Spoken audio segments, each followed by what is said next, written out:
Alright, welcome back everybody. This is Low Life Plays coming at you with another deck tech.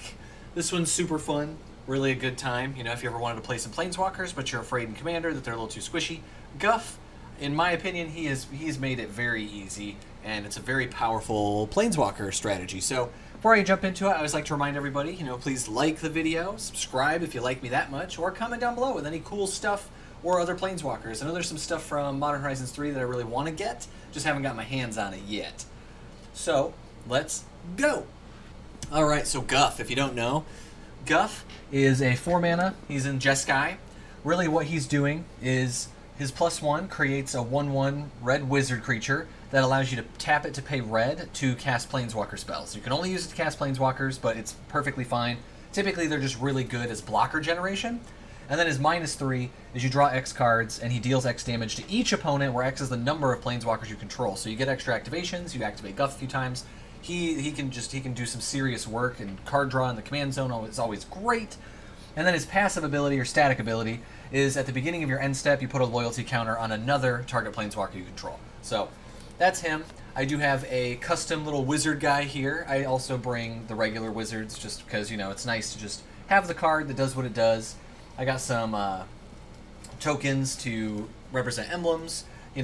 Doesn't really happen that much, but can happen, so gotta have them out.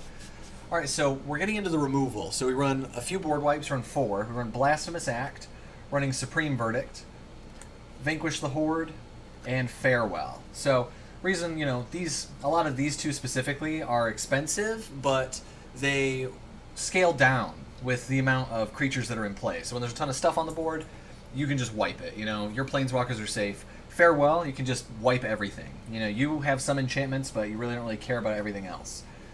We'd have some spot removal here with our Stroke of Midnight and Generous Gift. Those two are mainly in here as non-land permanent removal because there's some, like a Mortal Sun would really shut us down, so being able to make sure that we do have ways to deal with a threat like that is important, so keeping those for stuff like that is really useful. Not a lot of people are going to run it, but if they do, you do have an answer. Running all 3 Signets and all 3 Talismans, we want to be rampant, baby. That's what we do in here. Run an Arcane Signet, Felwar Stone, and Soul Ring. That really wraps us up into our Artifact Ramp plan. We're running pretty much whatever we think we can. This gets us into any interactions that can help us protect our Planeswalkers from being hit. So Mila, really, really good. It's a 3-mana, 2/3. Whenever an opponent attacks one or more Planeswalkers that you control, they get a loyalty counter, so it can kind of, modify that damage, make them maybe survive a hit. And then whenever a permanent you control becomes the target of a spell or ability, you can draw a card.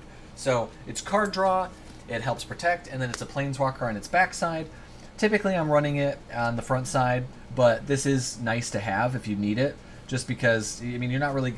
The draw discard thing, you may discard a card, draw a card. If it was a creature, draw 2. Typically, you're running it for the front side, though. But it does have flexibility, which is nice. Silent Arbiter, super good. We're not attacking. That's not our plan. We're here to outvalue with Planeswalker abilities. So Silent Arbiter helps us with just making combat one-on-one instead of, huge boards.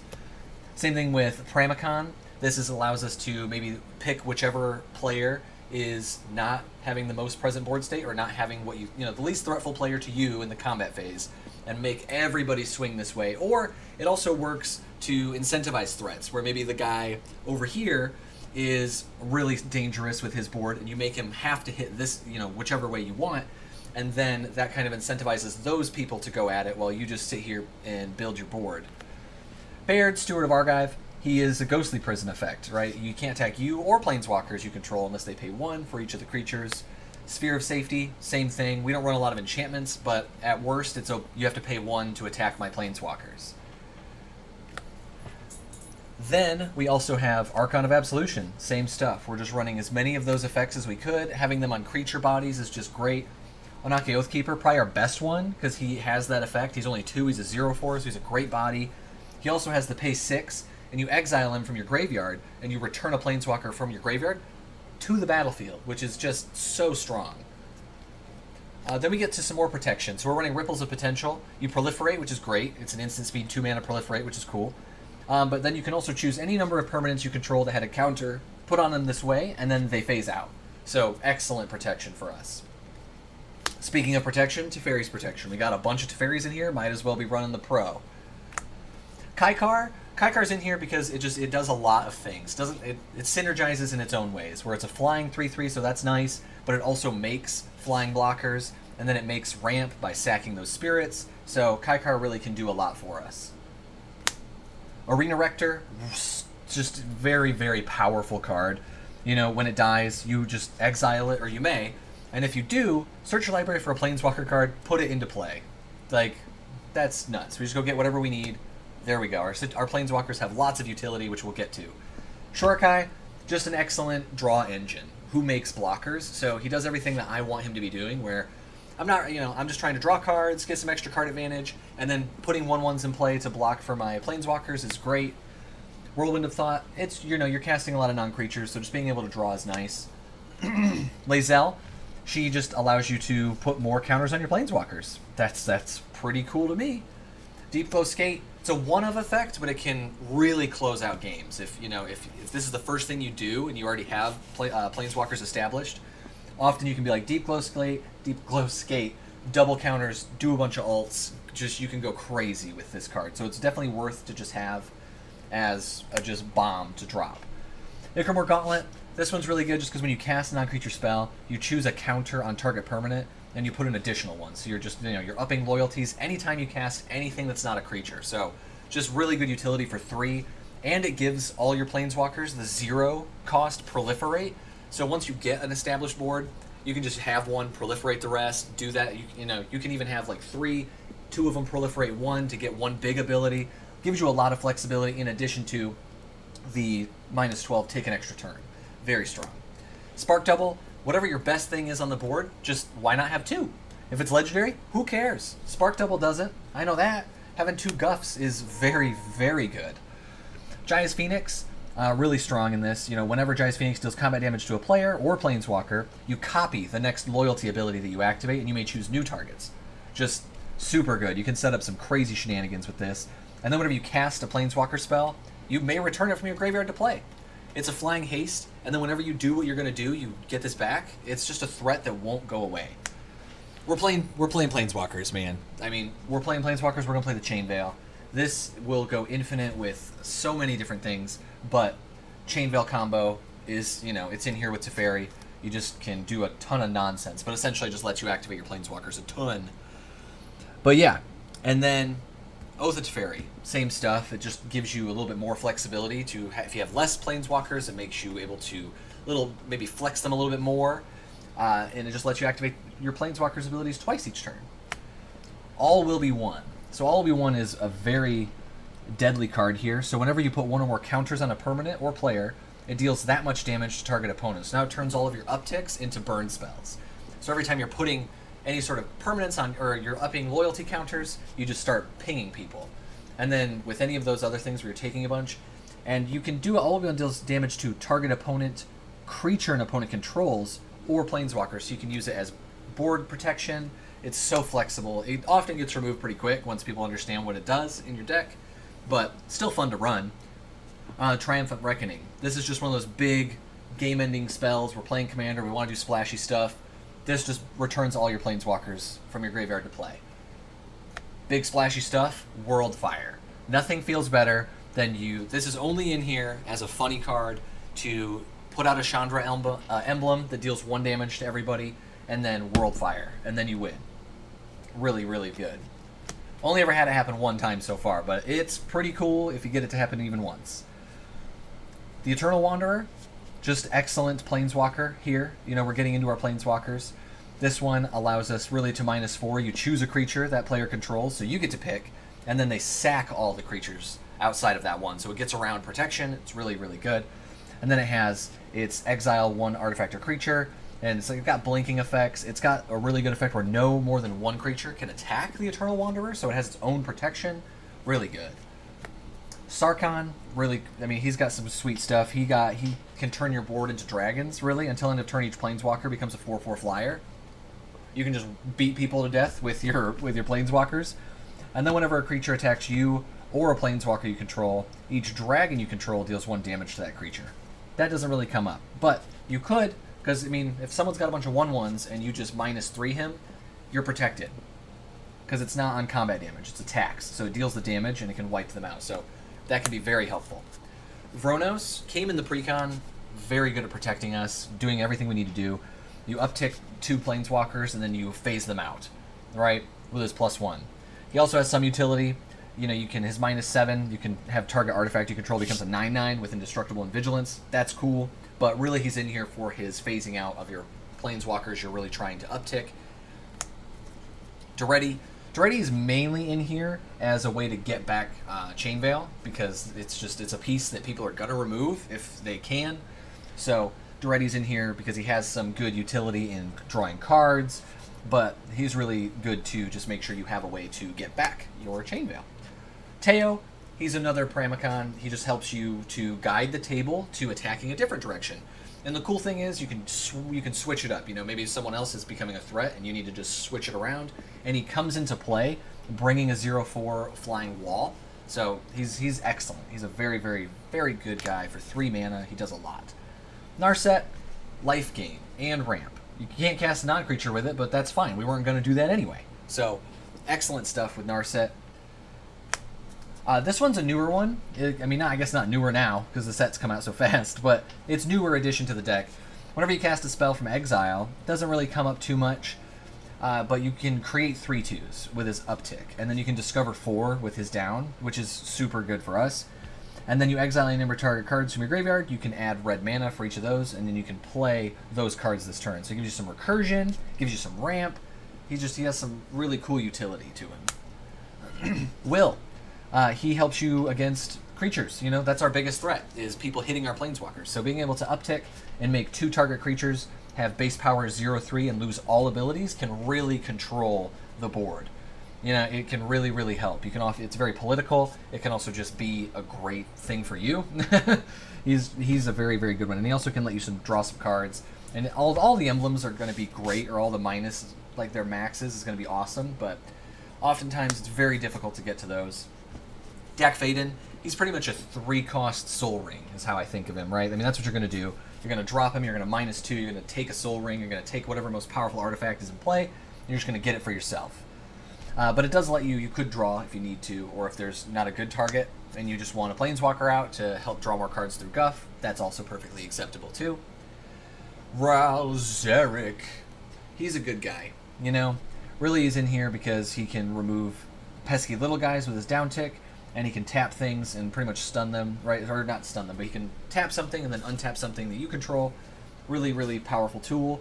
And then he does have the extra turn capability, so he's a threat that needs to be addressed, which a lot of our Planeswalkers are going to be, which helps protect us, because if you're removing our Planeswalkers, you're not hitting me, which gives me more time to play more Planeswalkers.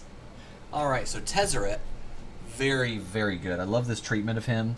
Essentially, he's in here for his uptick allows you to untap the Chain Veil, which is great, and a artifact like Soul Ring to help pay for Chain Veil. But he can also just go fetch Chain Veil. You know, he will die in the process, but it's worth it, right? I mean, you go get Chain Veil, you go do crazy things, really strong. Plus, he's pretty. Look at him. Oh, the glare. Oh, so good. Ajani is for his -2. Is he can just uptick all of your other loyalty counters, which is super good. And his ability to give a creature +1/+1 first strike vigilance and lifelink can also just be very nice in utility situations, like we have Kaikar out, or even our 1/1s now become 2/2 first strike vigilant with lifelink. That can give us a lot of like just incremental life gain, so we can swing in. We can also protect ourselves. He just has a lot of utility. Ideally, you know, we'd love to get to the -7.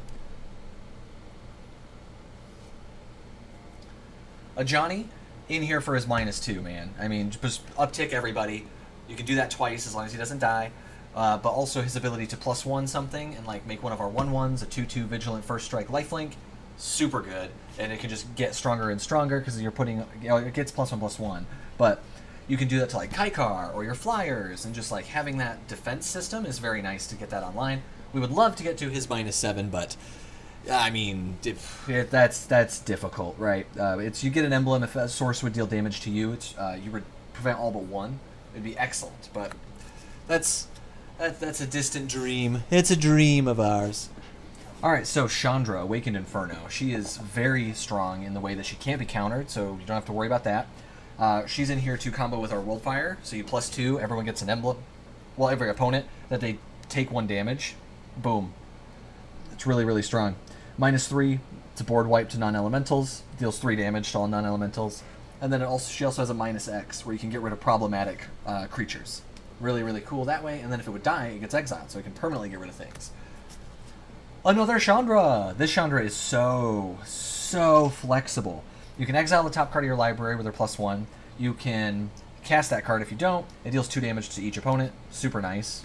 But really, just the +1 to get 2 red has been so nice to just ramp you out of control, especially if you have any of those double loyalty triggers where you can just be like, alright, I'm going to double tick Chandra, get +4 red, throw down another Planeswalker. Really helps facilitate what you're trying to do. But she also has target removal that she can do as soon as she comes down, which is so valuable for us because creatures are our biggest threat, like I've been saying. Another Chandra here. Any of the duplicate ones I've definitely put in little piles. But Chandra deals damage at your end step for X to each opponent, where X is the number of Planeswalkers you control. So she has a Guff ability. She also can ramp you for each Planeswalker you control, which is also very, very good for us. And then you can -0, and you remove a loyalty counter from each number of permanents. And then you can, it's pseudo card drawn that way. I've never really used that much. Typically, you're just using her to ramp, which is good. And just as a passive static damager. Elspeth. She gives you tokens, which is, we need guys. We need bodies on the board. So having Planeswalkers that can do that. And then her -8, if you can ever get it, where just artifacts, creatures, enchantments, and lands you control are destructible. Good for you.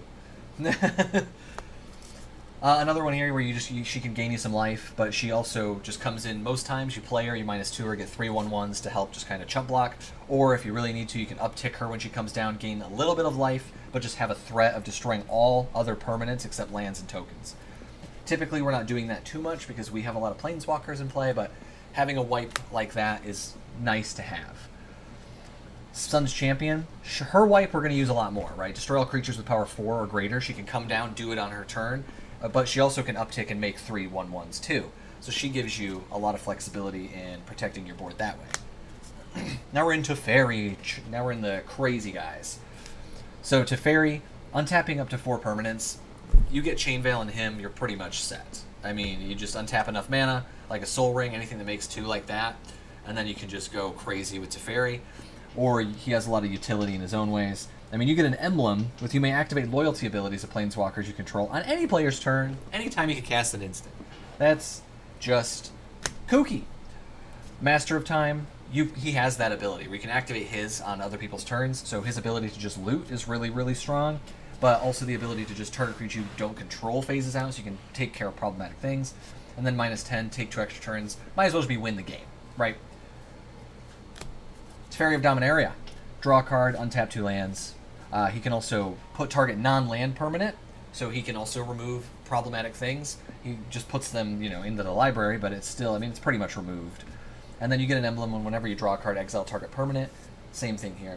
Teferi, if you get his ult off, that's game over, man. This one, another Teferi. This one slows the sunset.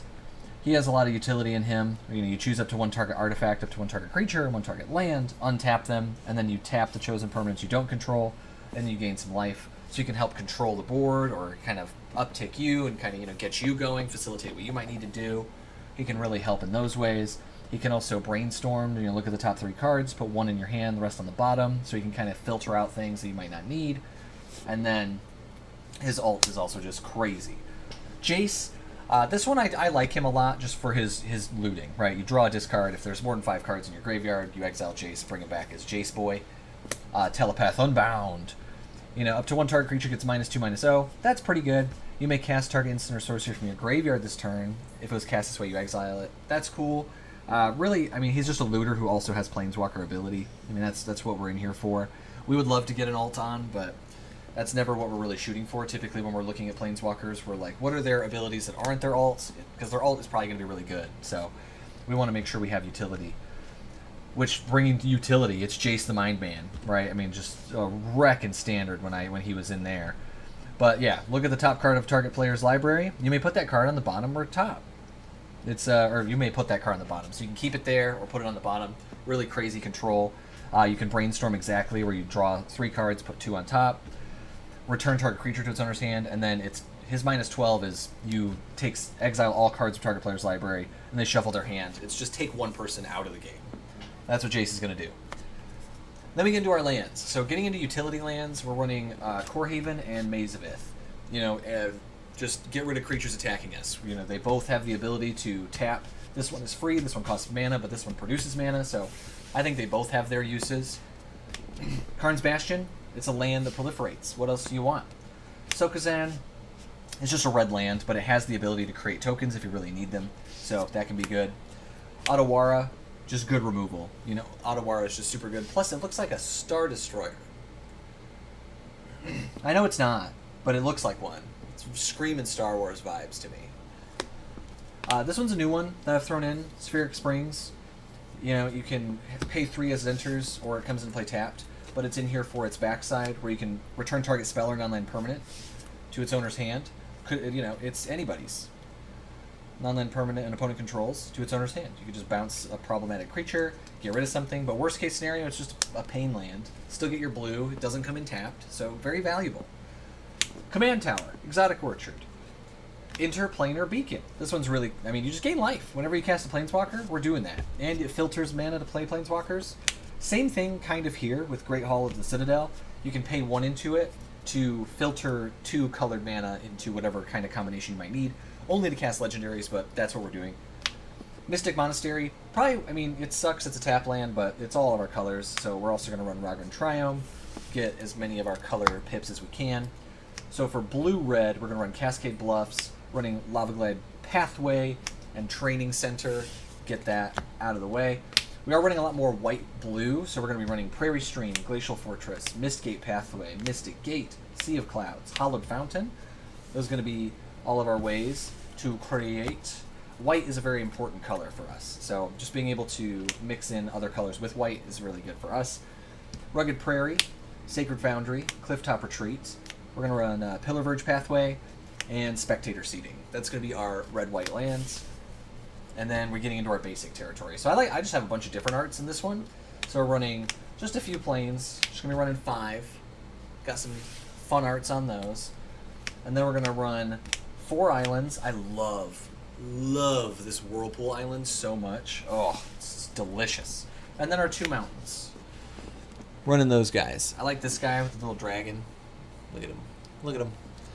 Love him. And the snow on that one. I love these treatments in Kamigawa. They were really nice. But yeah, that is Commodore Guff.